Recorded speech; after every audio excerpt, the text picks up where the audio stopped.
Selamat datang, terima kasih sudah mampir ke channel ini. Pada kesempatan kali ini kita akan menceritakan kisah Abu Hurairah yang mendakwahi ibunya. Dari Abu Kasir, Yazid bin Abdurrahman, Abu Hurairah bercerita kepadaku, dulu aku mendakwahi ibuku agar masuk Islam ketika dia masih musyrik. Suatu hari aku mendakwahinya, namun dia malah memperdengarkan kepadaku cacian kepada Rasulullah Shallallahu Alaihi Wasallam, yang tentu merupakan kalimat-kalimat yang tidak kusukai untuk kudengar.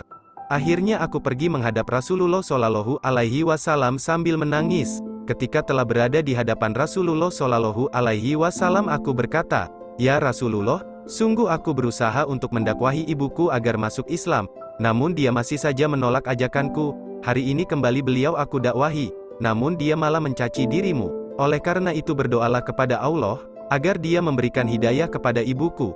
Rasulullah Shallallahu Alaihi Wasallam lantas berdoa, "Ya Allah, berilah hidayah kepada ibu dari Abu Hurairah." Lalu kemudian kutinggalkan Rasulullah Shallallahu Alaihi Wasallam dalam keadaan gembira, karena Nabi mau mendoakan ibuku. Setelah aku sampai di depan pintu rumahku, ternyata pintu dalam kondisi terkunci. Ketika ibuku mendengar langkah kakiku, beliau mengatakan, "Tetaplah di tempatmu, hai Abu Hurairah." Aku mendengar suara guyuran air. Ternyata ibuku mandi. Setelah selesai mandi, beliau memakai jubahnya dan segera mengambil kerudungnya lantas membukakan pintu. Setelah pintu terbuka, beliau mengatakan, "Hai Abu Hurairah, aku bersaksi bahwa tidak ada sesembahan yang berhak disembah melainkan Allah, dan Muhammad adalah hamba dan utusannya." Mendengar hal tersebut, aku bergegas kembali menemui Rasulullah Shallallahu Alaihi Wasallam. Aku menemui beliau dalam keadaan menangis karena begitu gembira. Kukatakan kepada beliau, "Ya Rasulullah, bergembiralah, sungguh Allah telah mengabulkan doamu dan telah memberikan hidayah kepada ibuku."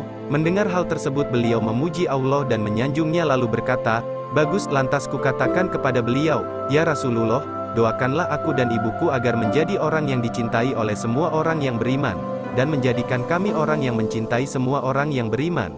Beliau pun mengabulkan permintaanku. Beliau berdoa, "Ya Allah, jadikanlah hambamu ini yaitu Abu Hurairah dan ibunya orang yang dicintai oleh semua hambamu yang beriman, dan jadikanlah mereka berdua orang-orang yang mencintai semua orang yang beriman, karena itu tidak ada seorang pun mukmin yang mendengar tentang diriku ataupun melihat diriku kecuali akan mencintaiku." Demikian kisah Abu Hurairah yang berusaha berdakwah pada ibunya. Semoga kita menjadi anak soleh dan soleha yang tak lupa untuk selalu mendoakan kedua orang tua kita. Terima kasih.